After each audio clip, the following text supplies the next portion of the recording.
Hello everyone, and welcome to A Theater Near You. My name is Kris, and I'm joined this evening by two of my very favorite people in the world, Paul and Sean. Paul, say hi. Hey everybody. And Sean, say hi. Hi! And that's our show. Good night. No, I'm just kidding. This is our very first episode, so let's lay down the basics of what we're all about. On this show, we're going to talk about movies. On alternating episodes, we'll be talking about a major, timely new release, and on the others, we'll be talking about some of our older favorite movies, which will be chosen alphabetically, because why the heck not? So, to answer the next important question, who are we? Let's explain who we are. Paul, why don't you go first? Who are you? Oh, all right. Well, I'm Paul. Kris and I have been friends for a very long time. I work in technical theater. I work for a university in the Philadelphia area. I also studied film, but I don't think any of that is important. Really, what it is I just like to watch movies. I'm a guy who likes to watch movies. As am I. All right. Sean, what about you? Who are you? Well, I am a lover of fine wine and fine women. No, I don't think I'm qualified to do any of this. The closest thing, I took a film class in high school, taught by a great teacher. He was nice and tall. He showed me some stuff. I have been working on my own. I worked at a bookstore and I read all these books that were like 1,000 movies to see before you die, and I've been working my way through like these giant lists of movies. So I guess I'm a film fan. So that's about the most credentials I have that are relevant to this. Sean, do you feel like your teacher's tallness helped you understand movies better? I do. You know what? If you've got a short teacher, it's real easy to just ignore them. But when someone's like, this guy was like 7'6", he was a professional basketball player before being a teacher. So like when he talks, you listen. He had to duck through going indoors. Like, right, that dude was huge. Like, he literally played for the Pacers. So when he talked, I listened, mostly out of fear, but I think that helped me to absorb more. My ADD was a real situation. See, now I feel like I'm behind with this movie thing. Like, I feel like I'm just the guy that likes movies, and if you guys both had a giant teacher that made you pay attention to movies, I feel like I'm behind the 8 ball now. Mr. P? Did you not have Mr. P in school? Oh, yeah, Mr. P. Never mind, we're all on the same level. How do you forget a 7 foot, I don't remember what it was, 7'7" Pacers guard trying to teach you film? I don't know, man. That was a long time ago. Well, I'll go last. My name is Kris. I do a lot of different podcasts on the podcast network that we're on here, the Geekade Podcast Network. I host the Stone Age Gamer podcast about video games. I co-host this week's episode, which is about TV shows. I do a podcast about video game music, and it's basically the only way I know to keep in touch with people I like. So I decided, well, we don't have a movie podcast on the site yet, and I want to talk to Paul and Sean more, so here we are. I love movies. I love pretty much any forms of media that I can consume because I'm a media junkie, I suppose. But I have a deep-seated love of good and bad movies. So this should be a lot of fun to discuss movies with you guys. And this movie in particular seems like you're uniquely suited for it because of your video game background. Right? You would think. And yet I was still kind of lost at some of this stuff. Maybe because of the filmmaking, maybe because it's based on newer games, I don't know. But for our first episode, we'll be discussing the brand spanking new Mortal Kombat reboot. We're talking Mortal Kombat from Warner Brothers Pictures, released April 23rd, 2021 in the United States. It was directed by Simon McQuoid? McQuoid? Sure, let's go with that. This is his major motion picture directorial debut, and based on what I saw, I'm not entirely surprised. It's based on the video game series Mortal Kombat, created by Ed Boon and John Tobias, and the movie was rated R. So before we start talking about the actual content of the movie, let's talk about how we watched it. Paul, how did you consume Mortal Kombat? Wait, are you telling me you watched Mortal Kombat 2021? I'm here ready to talk about Mortal Kombat 1995. I was going to tell you about the cutting edge technology of that spear thing coming out of Scorpion's hand with all the finesse of the Terminator 2 series. Also, I was going to talk about Christopher Lambert as Raiden with his electric eyes that sort of harkened back to the Quickening and his days as the excellent Highlander. sharp wit. I don't think so. We're gonna land back on Christopher Lambert because after this, me and my girlfriend Jacqueline, we had to look up him and be like, where's he been, man? I mean, he did great work in Highlander and then Mortal Kombat, and I haven't seen him. And we looked him up on IMDb. Apparently, he went French on us. I don't know what was going on there, but Dude, his last name is Lambert. He's always been French. I think that says a lot about how Sean felt about the movie, that he spent it thinking about what Christopher Lambert might be doing. When I say we looked into that, I mean, like, we know, like, we did some research. Apparently, he was actually born in America and moved to France when he was, like, 2, grew up there, so he is kind of French, but his parents were French. But the real reason, I'm going to forgive him all of that. The real reason I have a problem at this point is because apparently after Mortal Kombat, he moved back to French and exclusively made French movies and television, which really, like, if you're French and American, and you choose to move back there and just shun us, then I know, I got to turn against you at this point. I would have let it go before that, but now it's like, well, you're dead. I guess it makes you uniquely suited to play a guy from the Highlands of Scotland and also an Asian character that shoots lightning from his hands. There are a few casting directors that should be fired harder or faster than that man. Although I loved it. It's also the best part of that movie. It's weird. Yeah, from the 1995 Mortal Kombat. Sorry. I was trying to make a dumb joke. I did not watch the 1995 Mortal Kombat. Yes, how did I consume the movie? I feel like I did it the same way that everybody did, which is these days you can't do anything or go anywhere. You're just watching what's on HBO Max. So I specifically got HBO Max to watch the the 4-hour long Super Friends movie there. So after that I said, well, I guess I'm keeping this for the summer because I want to be able to watch new releases this summer. So I didn't even really know that Mortal Kombat was coming out. Like this was not really on my radar. And then, maybe a week before, I was perusing the Apple trailers, which I like to do occasionally, which again also is depressing now because, like, you look at it now and you go, oh, look, one movie this month. But I was like, oh, Mortal Kombat. And then we watched the trailer, and, like, I gotta say, this was a ballsy trailer because it was like the whole first scene of the movie. Like, I've never seen a trailer like this where they were like, hey, you know what we're going to show you? We're going to show you the whole first scene of the movie. Yeah, I remembered I watched that too. Yeah, and I watched it and I was like, oh my God, this is going to be great. Like, what an amazing, like, I don't know what this is about, but this is awesome. And then, everything after that point was like, oh, so this happened.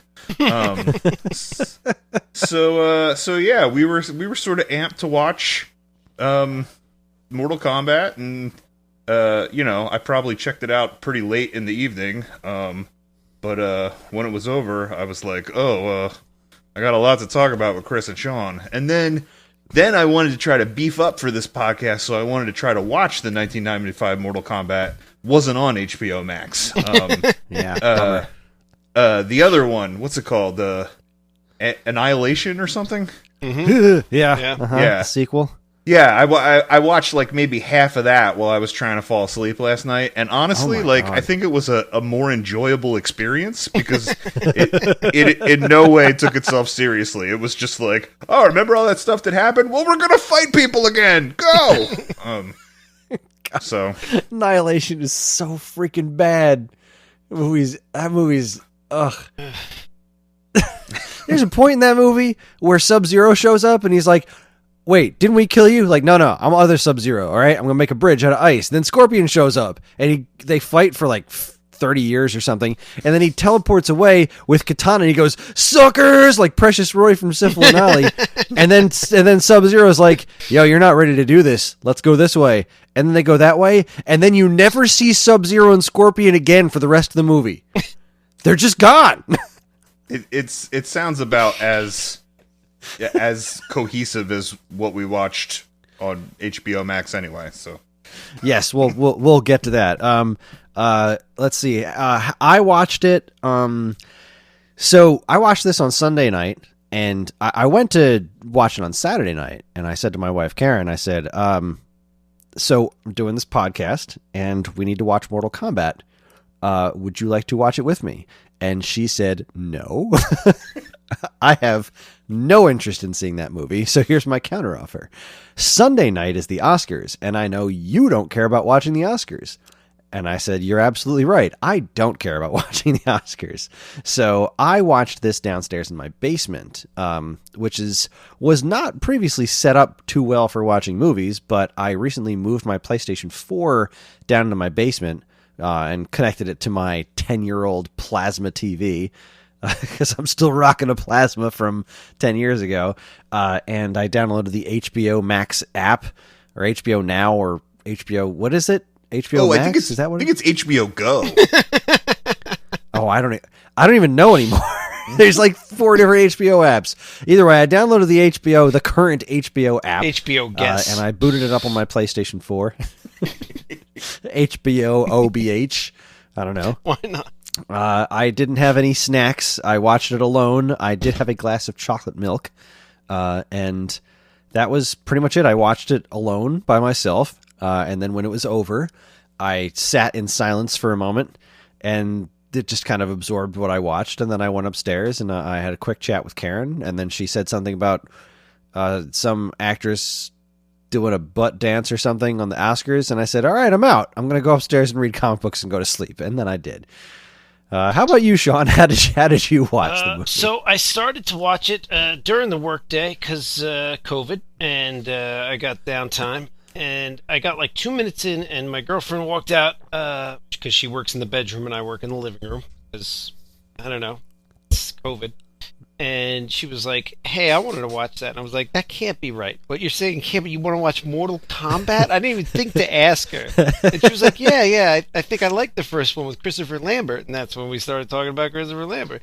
And then I was like, "All right, I'll wait till dinner time. You'll be done work at 5. So then we sat in front of our TV in our living room, which is like I don't know, maybe 49 or 51 inches, decent sized TV that we got from the arcade. We paid for it with tickets that we won playing video games in the arcade down in LBI. That was our first big joint purchase. It took a lot of video gaming to get to they have it up on the wall. They don't expect anybody to buy it. But if you just sit there all day with hundreds of dollars and spend way more than that 51-inch Samsung is worth, it was probably a $400 TV. We probably dropped $700, $800 in video games to get enough tickets. But we watched it on that TV. HBO Max, of course, because nobody can go to the theater. And it makes me think that pre-COVID, I stopped going to the theater. I'm a movie fan. I intake a lot of movies. And I stopped going to the theater for anything that didn't have big special effects. Like the Marvel superhero movies and something like this, Mortal Kombat. When I would go see this, I would go to the theater. Because that's what the theater, I feel, increases. Your Jurassic Parks, your Marvel movies, things with big special effects. Anything else, comedies, dramas, anything like that, I'd rather watch at home on my couch, comfortable, and just I don't need a giant screen or great sound effects where I can feel the T-Rex stomping or whatever. But this is the type of movie I would have gone to the theater for. I think it would have been better because there's special effects and fight scenes, etc. But we sat there on the couch and watched it. Snack wise, it was about dinner time, so we got about halfway through the movie, picked the slow scene, stopped it, and got our dinner out of the kitchen. It was some sort of Asian shrimp dish. It was pretty good, I guess. I don't know, whatever. I probably had a beer or two while I was watching it. That's how I intook this movie. That's what I'm going with. I thought you were going to say, "I won't go to the theater for anything anymore that doesn't have Christopher Lambert in it." Drawing a hard line there. I'm also really impressed that the thing that you said was your first big purchase was bought completely with tickets. Could you imagine me being with a girl and the story being anything different than that? Like, obviously, we're not going to house together or buy anything together until we can do it with video game tickets. Like, that's step one. I mean, I suppose I wouldn't expect anything less of you. I also suppose that I also suppose that we've come a long way because, like, wasn't it that you and me that went, I think we went to something, game place in LBI or something like that, and all we could afford was, like, a little plastic football, and then we set up, like, a sharing thing where you got it one weekend and I got it another weekend. Like, wasn't that you and me that did that? That might have been. That sounds about right. If I had to guess back in the day, that was probably Ocean City or Wildwood, but, because LBI was a little ritzy when we were young, but... That'll check. So who has the plastic football now? It's my turn, and Paul's holding out. I'll get it to you as soon as I can, Sean. So here's what happened with me. As soon as I finished the movie, I had a thought that kind of made me sad because I didn't hate the movie. I also can't say that I really enjoyed it all that much, but I didn't hate it. But I went upstairs and I sat down next to Karen and I said, I can't believe I'm saying this, but I mean this legitimately. The original Mortal Kombat was a better movie. Like, it's not... The original Mortal Kombat it's pure cheese. It's a giant block of cheddar. But are you saying as you don't movie, like cheddar? I love cheddar. I love cheddar, and I love the original Mortal Kombat movie. It's not good, but it functions as a movie. It sets up characters. It gives you their motivations. It follows through with them. It tells a cohesive story, air quotes there, and then it concludes, and that's the thing that it does. This movie was just... I loved that intro, like the whole beginning thing where Paul saw was all, oh, this is cool. You got the ninjas and they're all killing each other, and this is going to be a good movie, right? And then the next scene, it was like, okay, but what happened to these guys? All right, well, this is clearly going to connect to these guys in some way, shape, or form with this really boring MMA fighter. And then, like, they just kept going away and away, and then we didn't see Scorpion again until, like, the end of the movie. Yeah, I almost felt like they made that thing the trailer purposely to trick us, because it wasn't like any other part of the movie. Number one, it sort of made me think that there was going to be, I don't know, characters that we invest in and care about. Also, like, are those guys the guys that played Scorpion and Sub-Zero? Like, they look like they might have been, like, trained martial arts, like, fighters. Like, the one guy that was Scorpion, I've seen him in other stuff. Like, I've seen him in, like, Westworld when they go to the, like, samurai area. Mm-hmm. Like, is that true? Are those? Well, let's see. Sub-Zero was played by Joe Taslim. Let's see. Who is... Oh my goodness. He was born on June 23rd, 1981. I'm one day older than that guy. Oh, that's exciting. You guys could celebrate your birthdays together. Wow, yeah. He felt like an adult. That means I'm an adult, and you're an adult. Paul's an adult, and this sucks. Well, he is a judo athlete of Chinese descent, so that covers Sub-Zero. So he is a trained martial artist. Let's see, where is Hanzo Hasashi, aka Scorpion, was played by Hiroyuki Sanada, who was born in 1960. It looked like there was a pretty sizable age difference between those guys. Yeah. Let's see. 1960? That can't be right. You tell me that guy was 60-something years old? That's what it says. Hiroyuki Sanada was born on 61, 62, something like that. 12th of October, 1960. Yep. I guess he's just in really good shape. Yeah. Seems that way. He's like the same age as my dad? That's crazy. He is a... Look good. Definitely a Japanese actor. It doesn't say anything in his IMDb profile about being trained in martial arts, but he does appear to have been... I mean, he was in the Twilight Samurai. He was apparently in The Wolverine. Yes, God, right. who was he in that movie? He played in Westworld. He was in Avengers Endgame. He's someone named Akihiko. Okay, sure, why not? We'll do that. So yeah, they both had a martial arts training. I mean, you know, sure. I thought the movie was off to a really good start, and then it literally just went to weird places. And I mean, I think I had a similar thought to you, Chris, about comparing it to the other one. But, you know, I started thinking, like, what was it that I was expecting out of this movie?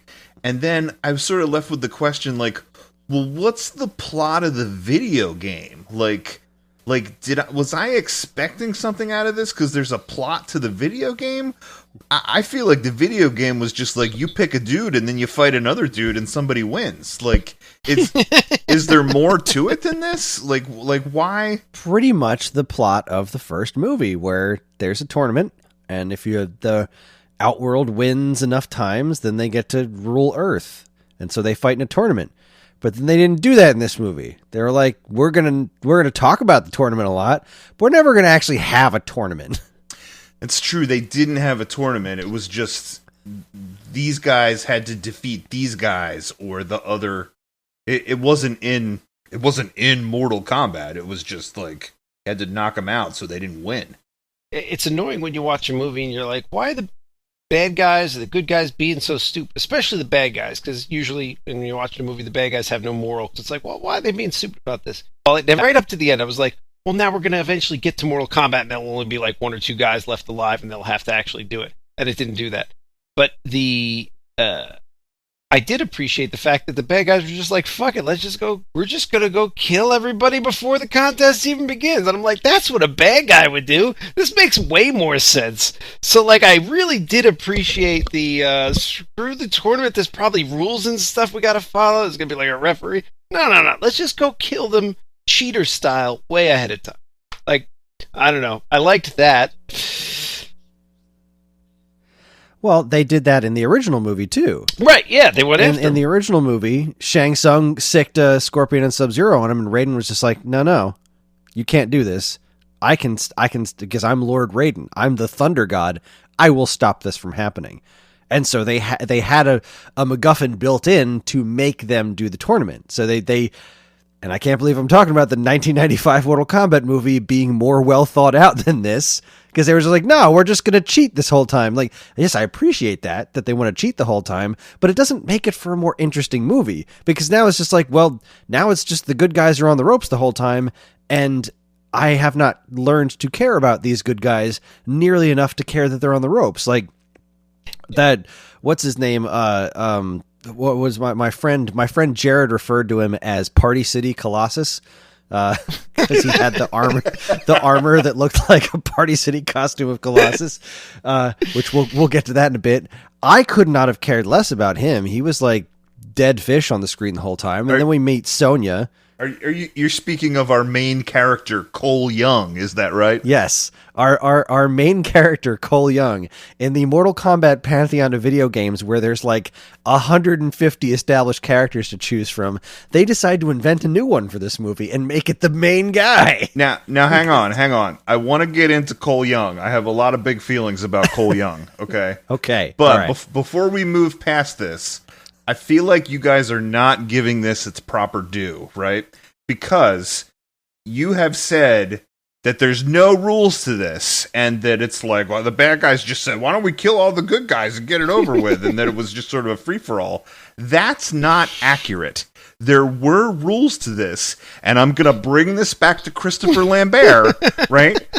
But they had those tattoos, and when you beat somebody with a tattoo, the tattoo goes on the other person. You might say it quickens onto the winner, and that at the end there could be only one.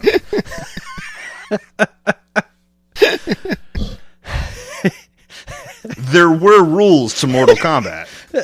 There were indeed, and they had to win all their tournaments or whatever. Like, the whole thing was they were going to kill all them so that they could win the tournament by default. So they were still following the rules of Mortal Kombat. They were just breaking the other rules or whatever. So there's two things here. One, I've already forgotten the second one, so that's great. But the first one, and the important one, Chris said something a moment ago about being a good movie.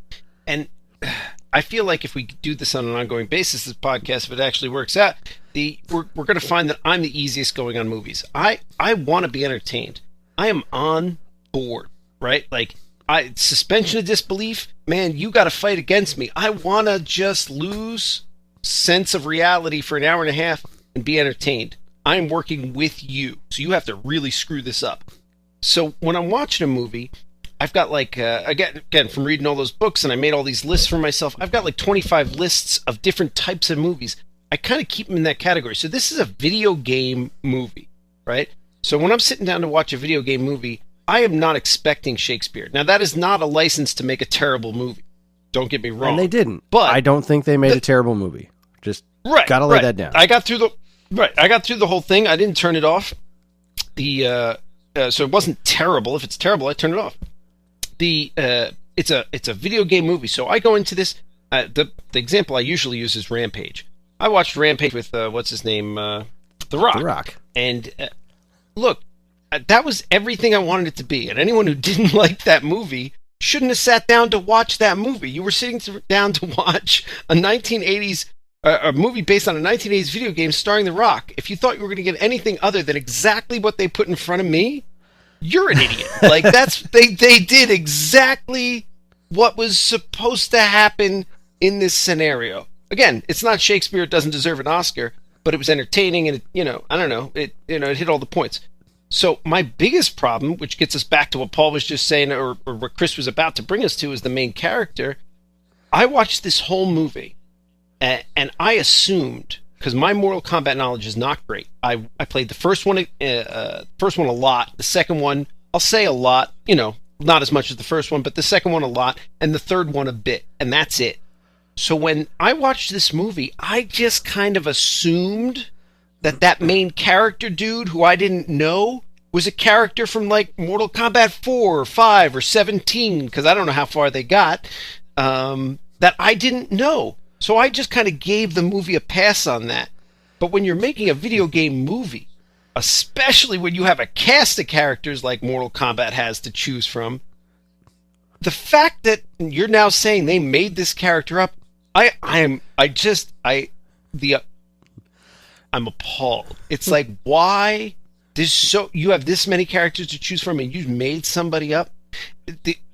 I also assumed that the chick with the wings was a character that I just didn't know. I don't know if that's true or not anymore. Yeah, she's from a later game. All right, so see, that's fine. They're up to, I think the most recent one is Mortal Kombat 11, just to put that into perspective. Right. Okay, so the chick I'm fine with. You grabbed a popular character from Mortal Kombat 9 who had some wings and you threw her in there. Hey, have at it. That's fine. Right. So again, I assumed as much. But you're telling me the main character was just completely made up for this movie, and now I'm just like, that's not how you make a video game movie. Especially when that's your main character, and look at all of the marketing. See, here's where I started to get kind of problematic with it. Here's why I took more offense to that than anything, was that this movie is marketed. I'm looking at the poster right now, and it is Scorpion versus Sub-Zero. Everything I've seen is like Scorpion and Sub-Zero real big in the middle. And then the secondary stuff I've seen about this movie always is like, well, here's Liu Kang and Kung Lao, and they look great, right? Except they were all right. I was fine with them. They just didn't have much of a presence. Whatever. Oh, really? You thought they were okay? I thought Liu Kang made a very convincing, lifelike human puppet. Yeah, Liu Kang. I say they're okay because Kung Lao was pretty much Kung Lao, except why didn't he They show right in the beginning that he can do his cool little teleport move, right? Because he teleports right in there, and that's one of his things in the game is he can just kind of teleport, right? So why didn't he teleport during the fight at all? He just did stuff with the hat, and then he just whatever.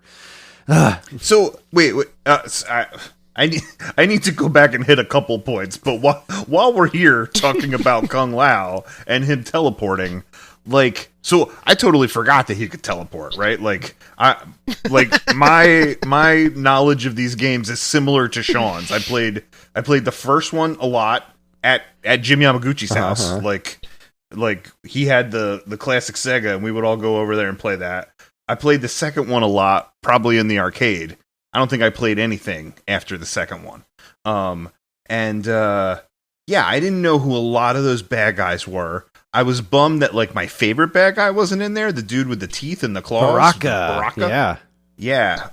So I don't know, maybe they were trying to like keep him up their sleeve for like a different movie or yeah, something. I mean, clearly they're setting up sequels. They're going after Johnny Cage in the end of this one for the second one. But yeah, I didn't see Baraka, and that was kind of a letdown. I have big thoughts about that whole Johnny Cage ending too. Mm-hmm. But what was I gonna say?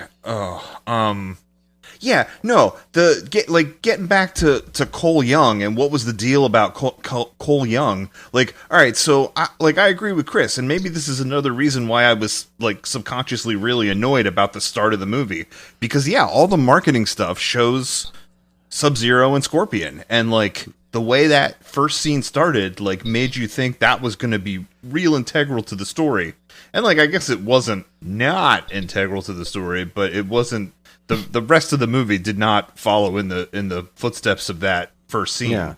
But then like Cole Young, like all right, so the original 95 Mortal Kombat, like Liu Kang was kind of the main character, right? Yeah. Liu Kang was the main guy, Yeah. and he teamed up with Johnny Cage and Sonya, and they all went into the crazy world of Mortal Kombat, and hijinks ensued, and there was violence and techno music, and everybody was happy. Why not have him why introduce a new guy to be the guy that you focus on? Why not have him, or why not have I don't know, and sort of getting back to that whole thing with Liu Kang, who I thought was not great, and Kung Lao. Yeah, no, Liu Kang was not great. Kung Lao was fine as Kung Lao. I somewhat enjoyed him, but Liu Kang was like, he had no presence at all, and the dude was shooting fire out of his hands, and he was still boring. How does that work? Why did the movie think we couldn't meet more than one person at once? Did you notice that? No, I didn't. Like why did the movie think that we weren't smart enough to meet two people at the same time? Like it would incrementally introduce you to each character to the extent that some of it was like laughable, like where like you meet Sonya and like they're talking or whatever, and she's like, "Oh, by the way, I got this dude tied up over here," and he's like, "Hey, you know, been here the whole time." and like it was the same thing with Kung Lao and Liu Kang, that, you know, like the movie was trying to tell you that they were connected, that they were cousins, and that they were both training in this thing at the same time and whatever, and like we had to have Liu Kang sort of show up over that hill with the sun and be all, you know, like, "Oh, I'm Liu Kang," and then Kung Lao kind of just like popped up out of nowhere. Like it was almost as if they were like, "We couldn't introduce you to two people at once, so this guy's gonna just pop in here later." Whereas it was very in strange. the original movie, you had Scorpion and Sub-Zero, the deadliest of enemies, but slaves under my power, and that's all you got as far as backstory, and that's all you needed. We didn't get an explanation as to why he had a CG snake in his hand, and we didn't get an explanation why Sub-Zero had cool ice powers. But in this one, they hit us with the midichlorians thing. With what do they call their special abilities in this one? Oh, I think they called it Arcana. Yeah, sure. Or was it Arcana? Something like that, yeah. Do we really need to go through that? The whole, like, they have to find their Arcana thing? Like, can't we just have it be like, we're in this fantastical world of Mortal Kombat. Of course this guy can throw fireballs. But no, we got to make Kano earn this laser eye thing, and then Sonya gets pink rings at the end for reasons. And what was Jax's Arcana? That he can make robot arms bigger? How did that work? Yeah, I think that was the only way that they could justify getting him from like weird little like you know, half-ass Terminator arms to like big crazy arms, that had to be his Arcana. But the real question is, why did they give him half-ass Terminator? That's the first place. Or why couldn't it just been like an upgrade that he got before the bad guy showed up or something? Like, they didn't.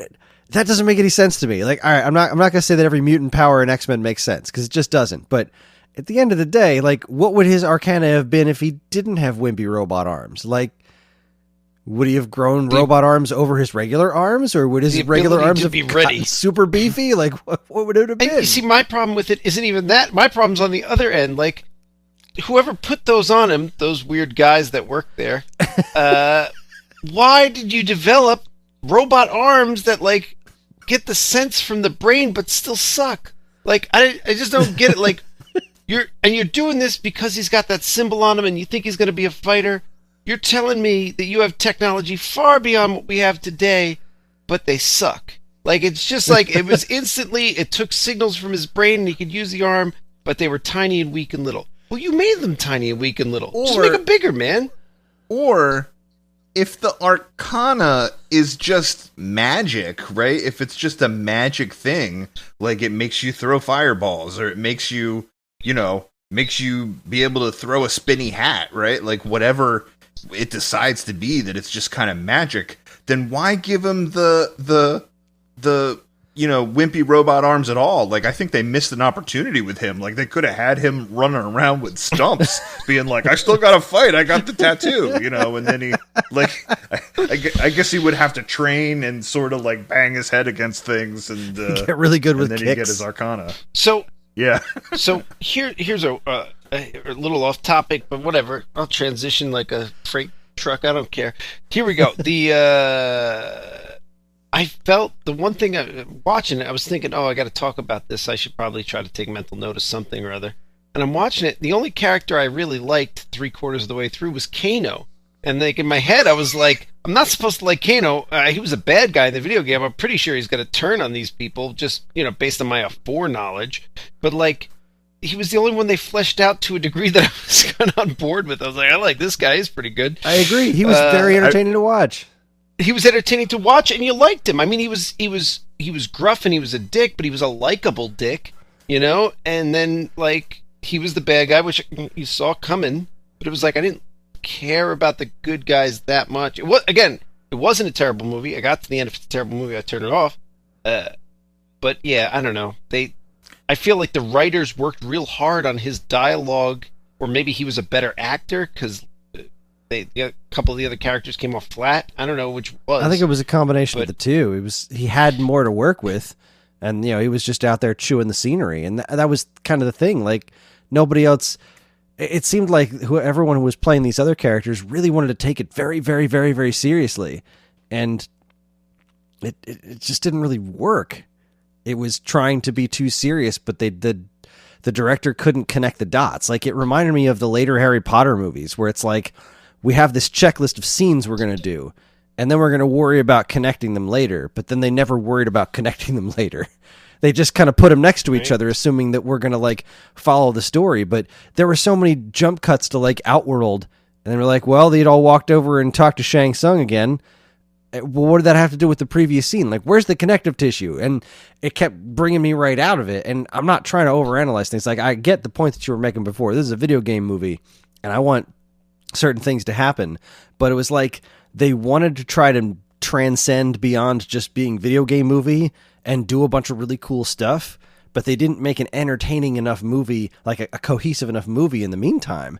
And then on the opposite side of that, the video game lingo they shoved into there was so shoehorned. Like in the original movie, they went out of their way to try and fit those things like finish him and fatality and stuff into the conversation, like into something made a degree of sense. Not a ton, but like a certain amount of sense. In this one, they were just like, Kung Lao killed dude and was like fatality. Like nobody would say that. And of course, the biggest gripe would be Scorpion showing up at the end. This dude has spoken exclusively Japanese the entire movie. And then all of a sudden, get over here, and then goes right back to speaking Japanese. Like, and I said this when I was talking to Dan last night. Did he learn that one English sentence while he was in hell? What happened? Why did he say that? It made no sense. And like that they established a situation where Scorpion saying "get over here" doesn't, like, I can't even suspend my disbelief, because I'm also kind of similar to Sean. I'm out to be pleased, right? I loved Godzilla vs. Kong. That movie was dumb as a bag of cats, but the giant lizard punched the giant monkey, and all the Hollow Earth stuff was completely ridiculous, but it all paid off Like, they'd bring you up these stupid scenarios, that all these things that make zero sense, but then it didn't matter because it was entertaining enough to cover up for that, right? Because it just didn't matter. Giant monkey punched giant lizard, success. But in this one, they established this movie universe. They set these rules that then immediately betrayed the things that they were trying to do in the first place. Like, well, then don't set those rules in the first place. Have the dude speak English. Would you have rather that instead of Akana, they called it back, down, triangle, circle? I mean, if Scorpion showed awesome. up and said back, low punch, and then he threw the thing and said, get over here, I would have been great, you know? But Kung Lao, who didn't teleport by pressing down up, which is how he did it in Mortal Kombat 2, just down up and he teleports across the... This movie made me mad. Yeah. It made me mad because there's no reason this movie should not have been, as a movie, at least as good as the original Mortal Kombat. Because that's not a crazy high bar.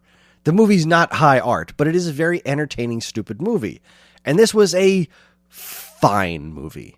And I was hoping for more than fine. Yeah. They kind of wasted Goro, too. Yeah. That was a bummer. Like, that was a great Goro design. He looked great. But then, like, they had him fight in a shed, and I loved it when his wife came out and, like, axed him in the back.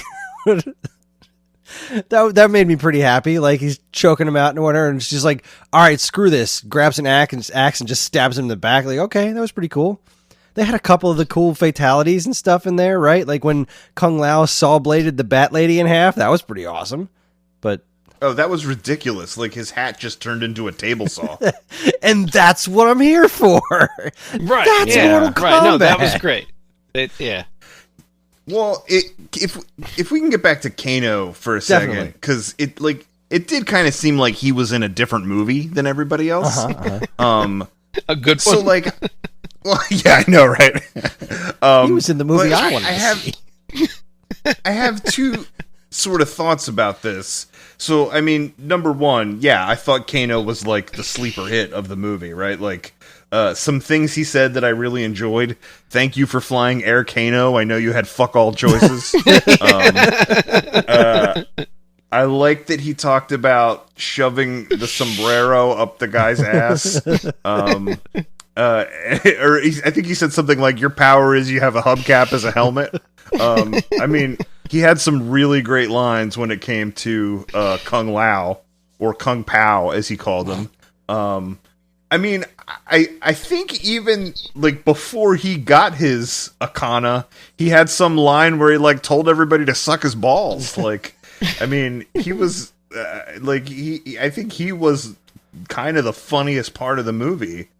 But then there was that scene where he was talking to the, like, robot guy. I don't know who that guy was. The bad guy who said he was, like, in an iron lung. You know what I'm talking about? He's from Mortal Kombat 3, and I'm already forgetting his name, but I love playing as him in Mortal Kombat 3. Kato, oh god, what's his name? Shoot, it's short. It's just one word. It's like Rako, Rago, Kago. Oh my goodness, this is gonna bother me. It's he's wearing like a gas mask and he's got two like long Cabal. There it is. God, I was in the ballpark. In the Cabal Park. Yeah. Oh. I'm so sorry. Like, that guy was kind of snarky too, right? Like, he, you know, I think they were trying to do sort of like a snarky Deadpool kind of thing with that guy too. But at one point, he starts talking about Kano, and he's like, yeah, there's this guy on Earth. He can help us out. He'll join side. And he starts talking about the Dragon Clan and all this stuff like that. And I was like, this sounds like a whole nother movie. Like, where was this movie? You know, like, in the fact that they're sort of setting all this stuff up with Sub-Zero and Scorpion and how that scene was, like, the best in the movie. If there's other connections, like, if there's other... you know, storylines between, like, Jax and Sonya, or Cabal and Kano, or, like, whatever, why didn't they, I don't know, I guess they just wanted to get to the fighty fight stuff and not have character. It just brought me back to what was the point of all of it? Like, was the point to make a movie or a long video game cutscene. Yeah, because like the only one that they really showed backstory to was Scorpion, who we didn't see till the end of the movie, and Cole, who was like, am I supposed to like this guy? Because you're not showing me anything that makes me like him. He sucks at MMA fighting, I guess. He's good at losing, and he's just kind of bland. He's demonstrated some care towards his family. That seems like a real low bar. I mean, like, all right, he's not like, a dick. The best I can muster is basic human compassion, but he's not exactly likable, and that's not what you want out of your main character. But in the original movie, they did that kind of stuff. Remember, they when Sonya, you knew why Sonya was after Kano, because like they had Sonya and Jax staking out and searching for Kano. They set up Johnny Cage and his whole relationship and what his reason for getting involved in the tournament was, and they set up Liu Kang, and they did that stuff in that movie for the characters that you were supposed to care about and then follow, and they just kind of didn't in this one. We met Sonya in the middle of the desert, and what was her backstory? She's been looking into this tournament for a while, and there's stuff all over the boards, I guess. She's got pictures everywhere. And she's got Kano. And she's got Kano tied up. Because. Why is he tied up there? Who knows? It was also sort of weird that Sonya didn't have a tattoo, and then that ultimately she got her quickening tattoo by killing Kano. Like, I just felt like it was this prolonged inevitability of she had him captured for all that time, and I was like, why not just fucking kill him then? You know, like it was. And then in the desert, he is like, go ahead, kill me. When she beat him in the desert, and she's like, nah. I'll do it later or something. Okay, but so now you're setting it up that this person I only vaguely care about, is going to have to kill the only character I'm enjoying watching. So why are you doing this to me? So that she could get those glowy wrist things. Yeah, for like 5 seconds. So she mastered her arcana or canum or her Kano in like 5 seconds flat or whatever. Yeah, so not only did she do that, master it instantly, which seemed like a little bit of a jump. The Kato guys, it seemed like a little bit of a jump because he's like, yeah, Kano's the reason I'm in this iron lug, and then the next scene he's like buddy with him. But then like right after she masters her arcana or whatever it is, there was that scene, and like I followed it, but it just seemed like it was like, I'm gonna drop this giant statue on Jax and Sonya, and he kind of does it, and I know that then Jax gets the thing off her or whatever, but it just seemed not correctly edited through that whole I'm gonna say the third quarter of the movie, like right, not towards the end, but like it just seemed like, I don't know, it seemed like maybe they had I want to think that they had about another 20 minutes of movie that would have connective tissue and kind of brought all those scenes together more fluidly. Maybe somebody made them cut them down for time purposes, because it felt real herky-jerky all through that section. Yeah, I'm not sure I was really following what was happening, but I wasn't sure if it was because the movie was bad or because I was bored. Does Sonya have those wristbands in the game? In the original Mortal Kombat, and I don't know about any of the sequels, but in the original Mortal Kombat, and I think Mortal Kombat 3, her little projectile move was shooting pink rings out of her hands. Okay. I have a theory about why Johnny Cage wasn't in this movie. Like, the fact that the Please tell me it has something to do with punching people in the balls.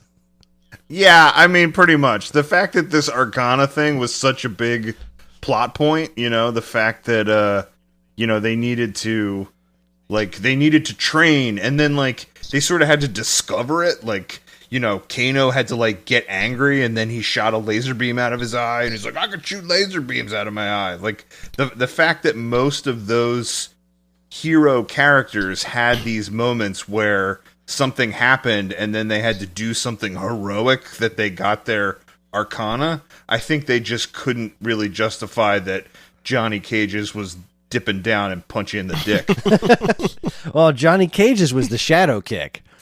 That was his cool thing, but he could also punch people in the nuts. Wait, no, I remember Paul's. I don't remember what was the shadow kick? It was back, forward, and kick, and then he would just slide across the screen on his foot and kick you. He would kind of track across the screen and stay stationary, and then his shadow would kind of linger behind him. And he could throw a fireball too, a little green fireball. I just remember he punched you in the dick. Did he punch, like, in the game, would he punch everybody in the crotch, or like did they have the game set up so that he couldn't punch Sonya in the crotch? No, he'd still punch Sonya in the crotch.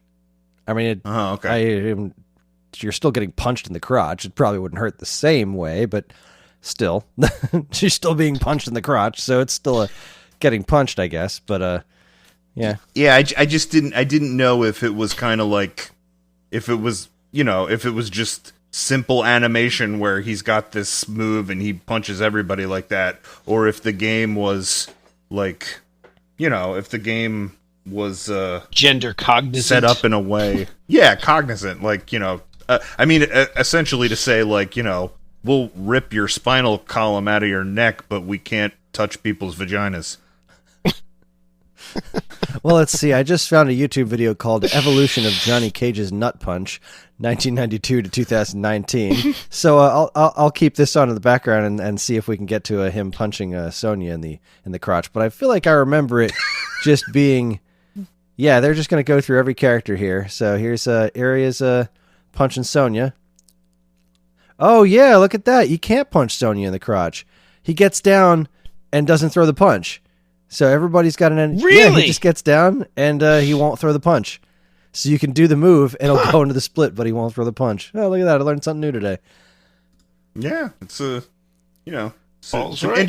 interesting line that the game draws, Yeah. It's violence, but not, not harassment. We'll rip out your spine, but by God, we're going to respect gender roles. Well, I mean, I guess the whole purpose is, he wants to get down there and take a sheep shot at your nuts, and if you've got no nuts, then he's not going to do it. I mean, he'll still kill her, he'll still punch her in the face, just not in the crotch. All right. Way to go, Mortal Kombat.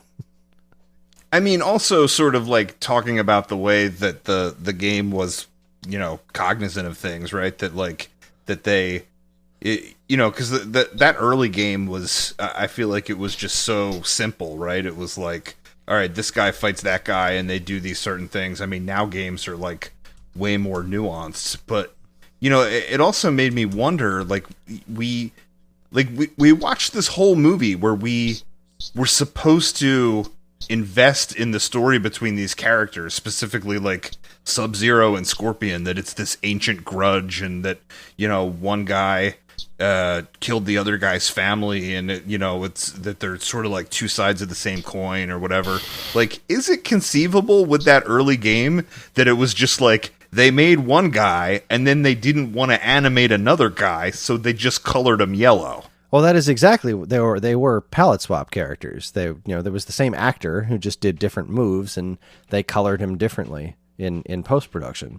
In fact, I think the same actor did Scorpion, Sub-Zero, Reptile, right? Wasn't that the other guy? Raiden and Kano. Oh yeah, Reptile too. But like, I think there was there was like 3 dudes and Sonya were the entire cast of the original Mortal Kombat, and they just put them in different costumes and did it that way. Right. But yeah, there was backstory. If you on the original arcade machine, if you sat there and let it sit there on the attract screen, which is what you call an arcade game, where it sits there and it shows you different things.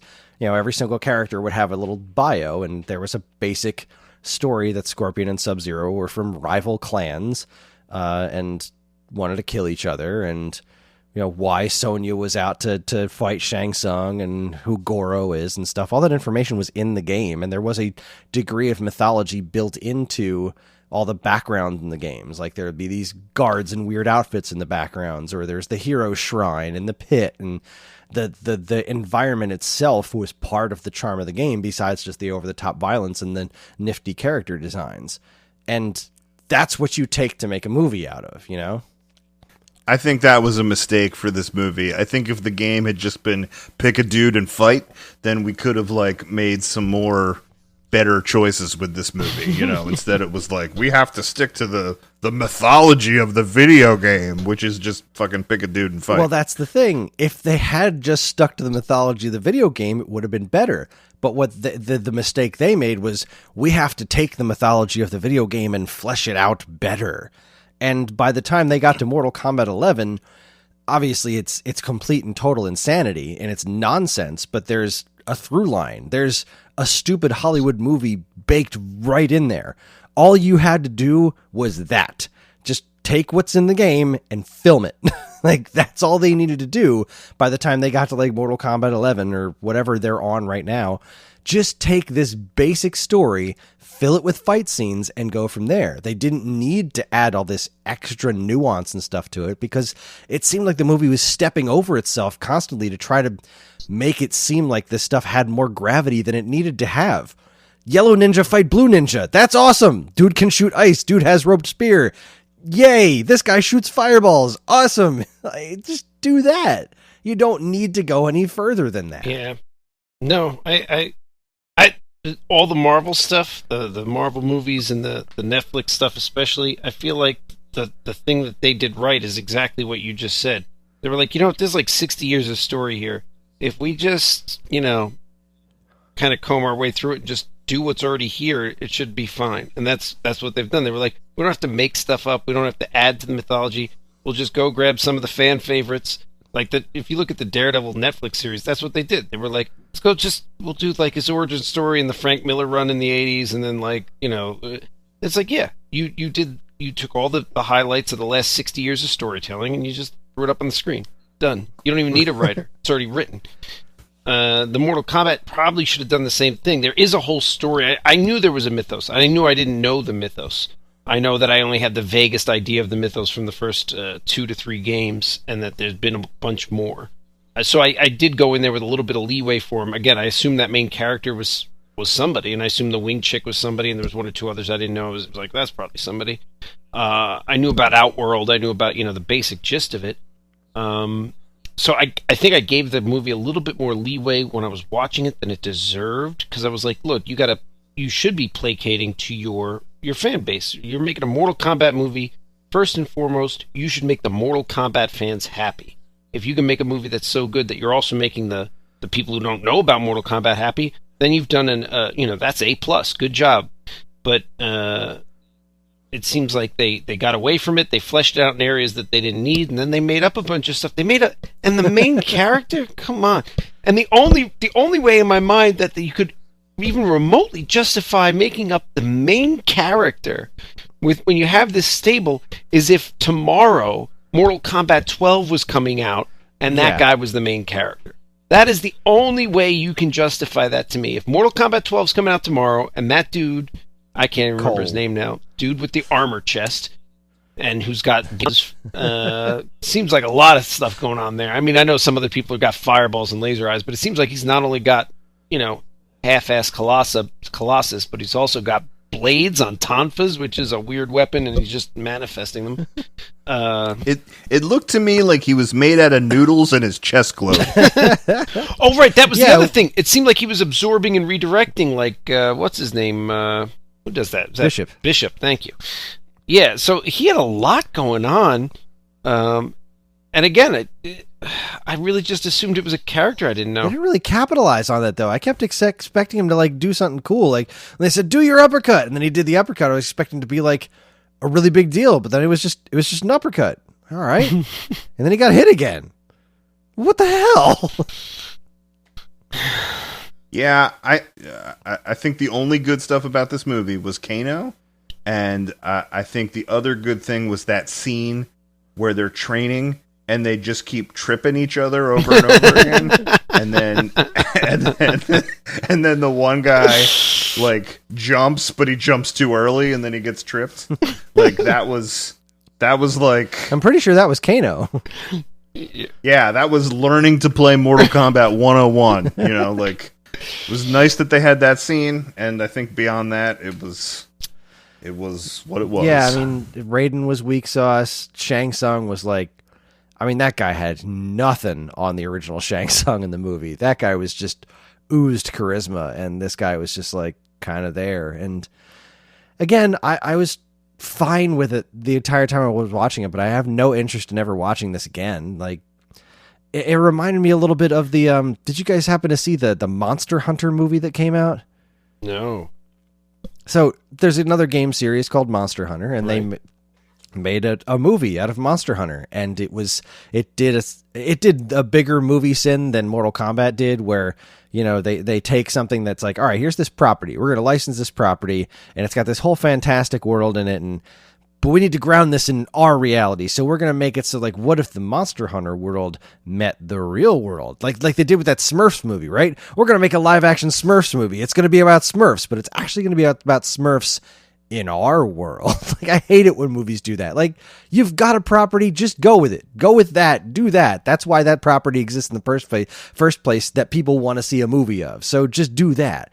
But it did a similar situation where you've got Monster Hunter, you've got this whole entire mythos set up, and they invented a new character, Mila Jovovich's character, to be in the main character of this movie, and then go through the Monster Hunter world as our surrogate from the real world into the Monster Hunter world. And just have faith in your property.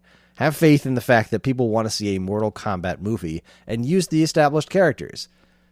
Well, we've all sort of said that.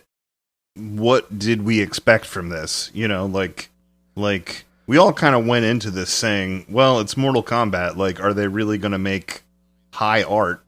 But is there any video games that have been turned into amazing movies? Like, is there precedent for, you know, for a video game movie blowing everybody away? There is not. And the reason for that is exactly what I was just saying, at least as far as I'm concerned. The reason is that the closest I think we've ever gotten is the original Mortal Kombat, which was a gigantic blockbuster success because it was a stupid action movie, but it pleased people who wanted to see a stupid 90s action movie, and it pleased fans of the Mortal Kombat game for the most part. Like, it did its job perfectly, but it wasn't a good movie. And I think, at least from my perspective as somebody who is a huge fan of video games and the stories that they can tell, is that there's a lot of great mythology that can theoretically, without too much effort, be turned into very good storytelling. Like, there are stories to be told, fleshed out in this medium, and nobody does it because everybody who gets their hands on it has to mess with it. Like, and I hate to use this as an example because I don't think there's a great story to be told in the first place, but look at the Sonic the Hedgehog movie that came out. There was this live-action Sonic the Hedgehog movie. So what did they do? They brought Sonic into our world. Now, the movie was cute enough. It was a perfectly fine kids movie, but it wasn't great. It wasn't super good. It wasn't very entertaining. It didn't tell an amazing story or anything. But again, they could have made a Sonic the Hedgehog movie in the world of Sonic the Hedgehog, because that's what everyone wants to see, right? You're going to make a movie, and you're going to put these bright, colorful characters in these bright, colorful worlds. That's what you want to see a movie made out of, not Sonic running around in New York City, because I've seen New York City. I've never seen a sentient blue hedgehog running around in New York City, but you know what I mean? Like, there's something there already. Why do you have to change it? Why do you have to make it something that it's not? So nobody has successfully done that because nobody's ever really made much of a video game movie that even attempts to do that. Now, Netflix recently released, over the last couple of years, a Castlevania anime series, which is fantastic. I watched a little bit of that. It's great. It just tells a cool vampire hunter story based in the world of the Castlevania video games. Wonderful. And the reason that's doing so well is because it's doing exactly what everybody's always wanted them to do with video game movies since the get-go. They're taking the source material, just like Sean said with the Daredevil comics. They're just taking the source material and adapting it to the screen. That's it. That's all that needs to be done. So I can think of one video game example that I think did a pretty good job. Now, I'm not the best. I only played like the first one. No, I played the first two, and I only saw the first two. But I feel like the first Resident Evil movie, not perfect, but I feel like they did a decent job of trying to actually make a movie that someone could watch and still placating to the Resident Evil fans. Now, again, I only beat the first two Resident Evils. And I only watched the first 2 Resident Evil movies. I think that was a whole series of movies. I think they got to like 3 or 4 or 5. Oh, yeah, there's a lot of them. Right. There was a ton of them. There's like 6 or 7 of them. I don't know where they went from there, but I feel like at least the first one, when I watched that when it first came out, felt at least somewhat, I was like, yeah, you took the... And that should have been even easier, though, in all fairness, because the first Resident Evil video game felt like a movie. And I know going back now would probably not with all the crazy loading times and stuff, but I remember when I played it as a kid, and I know they had the cutscenes that had the terrible acting, but I'm not even talking about that. I'm talking about the scenes you actually played.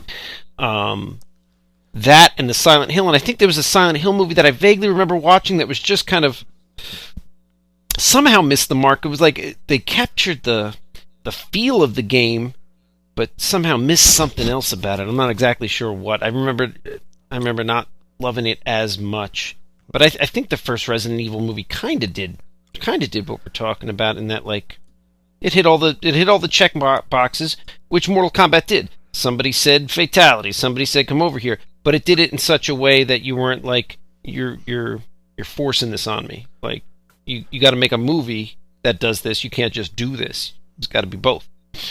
But like the original Resident Evil, now I'm not a huge Resident Evil fan, but I do know this, that Resident Evil from 2002, Mila Jovovich's character is Alice, who is a character invented for the movie. So they didn't just adapt Resident Evil, which would have been great, right? Right. Haunted Mansion, put these characters in there from the game, even throw in a throwaway line from the bad dialogue in the original game about, like, I was almost a Jill sandwich, or the master of unlocking, or whatever, because that game had hilarious dialogue. It's funny, for as close to a movie as the game was, the acting was and the dialogue was so bad. Oh, yeah, it was unbelievably bad. So just do that. Do that exact game. Adapt a screenplay intelligently and film it. Right. That's what you do for a Resident Evil movie, but they didn't. When they did Resident Evil, they invented a whole new thing. And then as the movies went on, they started to... What is it? Resident Evil Apocalypse, Extinction, Afterlife, Retribution, and the final chapter. So there were 6 movies in total. Holy crap. No, that was it. The second one finally brought in Jill from the first game, right? Because I don't think I saw many past that, and I remember Jill coming in and thinking, there you go, that's who you should... I didn't understand why... You're right, yeah. Yeah. Yeah, but I don't even think this Mortal Kombat movie attempted to do the storytelling that a Resident Evil movie did. I think it attempted to do the storytelling that, Super Mario Brothers or Double Dragon did. Oh boy. If you ever want a really good, interesting story, dive into what happened with the Super Mario Brothers movie. Just really look into the history of that movie. It is fascinating. The answer has to be drugs, right? I mean, it's just got to be drugs. Drugs, and more drugs. That movie that came out was like the 5th iteration. Like, that movie went through 3 or 4 different directors, full top to bottom script rewrites. Like, it was all over the place. That movie's insane. And that story of that movie being made is completely bonkers. Well, I can enjoy that movie on a terrible level. The fact that you're telling me this much work went into it, there was like 5 screen rewrites, it's more upsetting than anything else. It's kind of like, oh God, somebody really tried. Like, when you think about it, it's just like, hey, we all got together, we made this movie. It's nonsense. It's like, oh, okay, that's great. But if that was like a lot years of effort by different people, oh God, that's just, And it would get all the way to a certain point, and then it'd be like, no, this doesn't work. Try something else. And that is the one that they landed on, I think, only because that was it. It was either this gets made or nothing gets made, and I think the studio was like, well, we're doing this. When Ed Wood made a terrible movie, it's what he made last night with whoever he could find, and you're like, oh, this is, you know what, this is pretty good. This is what you had around, and you did this, and it was pretty good. But, like, budget and effort and multiple attempts, come on, you got to do better than this. So, we're being relatively harsh on Mortal Kombat. Is the rest of the world being relatively harsh on Mortal Kombat? Like, is this... Will this be the end of it? Did this not do well? I think it did very well, because a lot of people wanted to see it in the first place. I don't know how many people are seeing it multiple times, and I don't know how that translates now, because ticket prices don't really factor in. Yeah, I mean, I guess it's going to benefit from the fact that there ain't nothing else to watch. But it makes me wonder, like, if there's this renaissance of these movies like Mortal Kombat, like, does that mean, it's going to be the rise of the old school video game movie again? Like, could we get another Street Fighter movie? Oh, I would love to see another take on Street Fighter, because that first one is a beautiful disaster, and the reboot years later, The Legend of Chun-Li, is downright disturbing and just makes me uncomfortable to watch. I didn't even know there was a reboot movie. Oh, it's bad. It stars Kristen Curic, the girl from Smallville, and oh, okay. The M. Bison is played by the guy who played Dum Dum Dugan in Captain America. Oh, well, no one will ever replace Raul Julia in my heart. No, never. He's amazing. Let's see. It looks like Mortal Kombat secured. This is coming from IGN.com. Mortal Kombat secured the top spot in the weekend domestic box office by earning $22.5 million and narrowly defeating Demon Slayer, the movie, Mugen Train's impressive $19.5 million debut. So it looks like it had a pretty strong debut. See, that doesn't sound like a strong debut, because you just said it narrowly beat some other movie I ain't never heard of. So I've never heard of that movie either. It sounds like it won a boxing match against no one, which is like, well, yeah, you won, but there was no one else in the ring. And like, I don't know how they're measuring it now, because there are some ticket sales, but there's, it's not like you could release a great movie right now and it's not going to make the ticket sales of something that came out pre-COVID, because are the theaters even open, or they had half capacity, half the people are afraid to go, whatever it is. So like, I don't know what a fair way to assess it is. You can say that it made the most money, but then you've got like a lot of the big blockbuster movies that have been done for a while are still being held back. They haven't released Black Widow yet or anything like that. So yeah. Mortal Kombat won out in a room full of nothing. So it doesn't mean it was bad, but it doesn't mean it did great either. It's hard Check to this measure. out. This is interesting. Just like most of the people fighting in the movie won out in a room full of nothing. So it continues. However, Mortal Kombat and Demon Slayer both surpassed Godzilla vs. Kong this weekend in North America, helping secure the biggest overall theatrical session since the coronavirus pandemic began. So that's something. But this is interesting. Mortal Kombat earned another $27.6 million overseas, bringing its worldwide total of $50.1 million. Demon Slayer, which has already become Japan's highest-grossing movie of all time, has accumulated $388.2 million internationally, making its worldwide total $407.7 million. I have never heard of this Demon Slayer movie, but apparently it's a big deal. Yeah, I've never heard of it. It's hard right now. You don't hear about, like, I don't know. I don't have cable anymore, so maybe it's on me. Like, I got rid of that, but I feel like it's just about Corona. Like, pre-Corona, I didn't have cable either for like a year, and I still heard about like big release movies and whatever. The top 5 or 6 movies coming out each month I knew about. The Demon Slayer movie is an anime movie, so I don't know how much we would have heard about it even if we did have cable and watch TV, because it's an anime movie. So, right.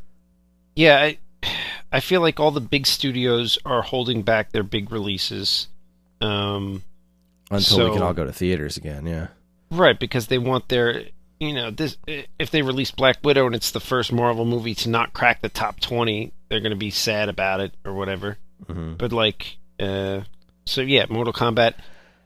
The only other, I'm trying to think of other big releases that have happened, and I can't. Like, I feel like they're making, a lot of these studios are making big deals out of movies that would have been like direct to TV beforehand. Like there was some sort of disaster movie. Godzilla vs. Kong. Godzilla vs. Kong probably would have hit theaters, I think, pre-COVID. Oh, definitely. Right, but barely. It was already slated to that because they had built that. That was a crossover between those giant Godzilla King of the Monsters. Kong Skull Island. Like that was announced to be a theatrical big deal. That was no question that would have been a theater release, right? They were creating that monster verse for a while. Yeah. Right. But it would have been a B.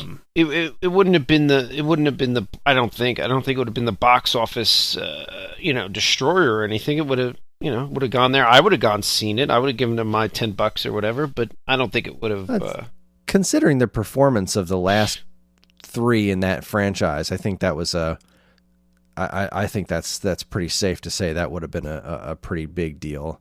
I'm looking at the highest grossing. Did Skull Island do well? I saw it. I liked it. I just didn't realize it did well. Like, all right. Let's see. The highest grossing movies of 2021 so far, at the top is still Godzilla vs. Kong. We're talking just domestic gross in the U.S. at 80 million. Now, with that, are they counting like ticket sales and like I watched it on TV? But I don't know how they're calculating that. I have no idea. Oh, I didn't pay for Mortal Kombat either. I steal my HBO from my girlfriend's parents. But somebody's paying for Somebody, it. that's true. My girlfriend's parents are paying for HBO. Let's see. Ryan, in second place is Tom and Jerry. I forgot they made a Tom and Jerry movie. 20 years late. Oh, yeah. Yikes. Yep, that would have been huge that. in the 90s when like people were having kids that grew up on Tom and Jerry. But now I'm like, dude, my generation didn't, like, I don't know about you guys. I know who Tom and Jerry were, but that was really like, that was before me. And now our friends all have kids. It's like, are our friends bringing them to see Tom and Jerry? Like, you should be making DuckTales the movie and Animaniacs the movie. That's what we grew up on. Tom and Jerry is, I feel like that movie was 20, 30 years Apparently late. It did well enough to beat Raya and the Last Dragon from Disney. I brought Nate to see it at a drive-in movie theater because, like, what the hell else were we doing? Like, it was like, go see Tom and Jerry or, sit and stare at the wall all night. Which was the better option? I don't know if you're supporting my point or fighting it. I had the choice of watching this or staring at the wall. We chose to watch it. All right. Tom and Jerry was relatively enjoyable. All right. From what I saw of it when I wasn't waiting in line for concessions, it was funny. Oh, there was that Coming to America sequel. I wonder if that would have made it into theaters. I feel like it would have because it's Paramount Pictures. That was great. I like that. Anything with Eddie Murphy would probably okay. make it to theaters, pre-COVID time. Again, I don't know that it would have been the blockbuster. You usually got like, your one or two super big action movies, either superhero or Fast and Furious or whatever, usually dominate for big chunks of the year. And then you've got a couple, one or two dramas that win a bunch of Oscars that, fill in the gaps in between those. And then maybe like a, rom-com or something that pops up for a week or two.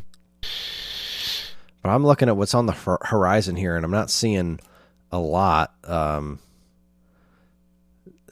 seeing much. Well, then that should be great for us doing this once a month. Yeah. I mean, I don't see at that rate. We'll totally keep up with what's happening with new movies. April is this, and then May we'll be doing an old movie. So we need something in June. What's going to come out in June? Peter Rabbit 2: The Runaway. There it is. Oh, Sold. God, no. Yeah, I don't know. We'll think of something. Well, I mean, I think I've just about capped out on everything I have to say about Mortal Kombat. Do you guys have anything else to add? No. If are we giving advice to people who either watch? If you had all wanted to watch a Mortal Kombat movie, then watch this movie. I mean, it did most of the Mortal Kombat things. Terrible. I didn't have to turn it off. If you're looking for high art, then absolutely do not come here. If you're looking for high art, watch the first 10 minutes. Yeah, the first 10 minutes were pretty good. And if you're looking for chuckles, fast forward till you see Kano and then watch that. Yeah. He was great. I also half recommend it. It's fine. If you're gonna watch something this stupid, though, I would prefer Godzilla vs. Kong because that was some stupid. But they gave Kong an axe. It was awesome. All right, that's a different podcast, and I don't want to get into that movie. What about you, Paul? Do you recommend or no?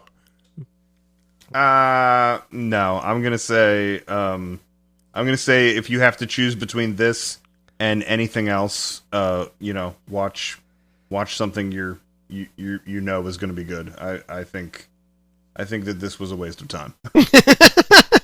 I'm actually going to amend mine a bit. If you want to watch a Mortal Kombat movie, go watch the 1995 one. Yeah, go watch the 1995 Track down the original one. You will have more fun watching that than this. Or watch Annihilation, just for the cheesy, terrible factor. I can't even recommend it for that. I hate that movie so I think that this one didn't have much going for it in terms of it being good or in terms of it being awful. Or a better plan, track down Christopher Lambert, ask him to come back to America, and then watch Kong versus Godzilla with him. I bet you have a better night. Bet you would. He does. Seems like a very nice guy.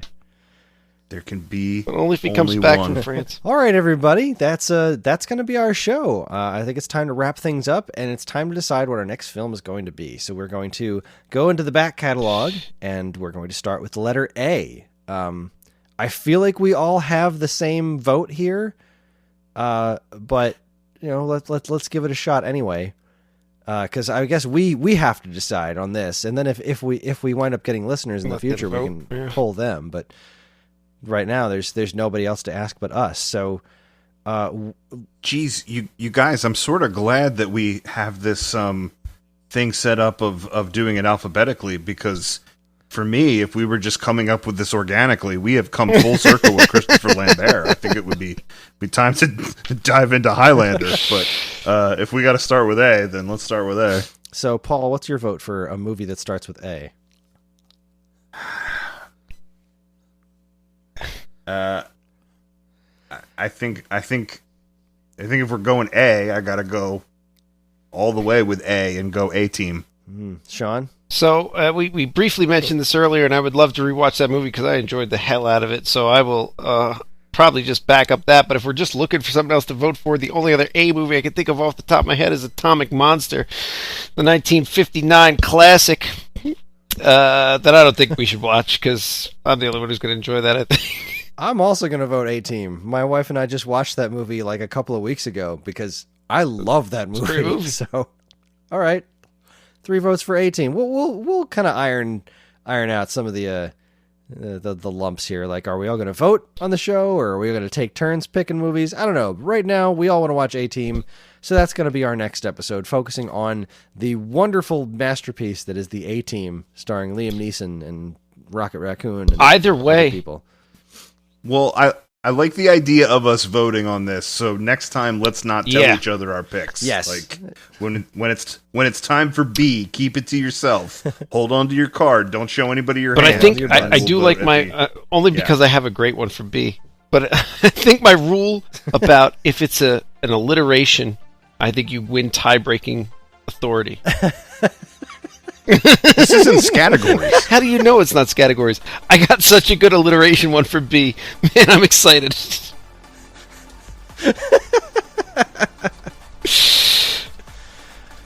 Oh, goodness. All right. Well, that's going to wrap up our show. A Theater Near You is a part of the Geekade Podcast Network, and if you'd like to get in touch with us to share your comments, movie suggestions, or whatever, you can send us an email at mail@geekade.com. We can also be found on most social media outlets and the official Geekade Discord server, all of which can be found in this episode's show notes. Thank you for listening, everybody, and we'll see you next time in the Theater Near You.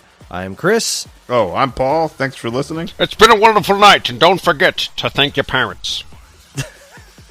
Good night. Good night.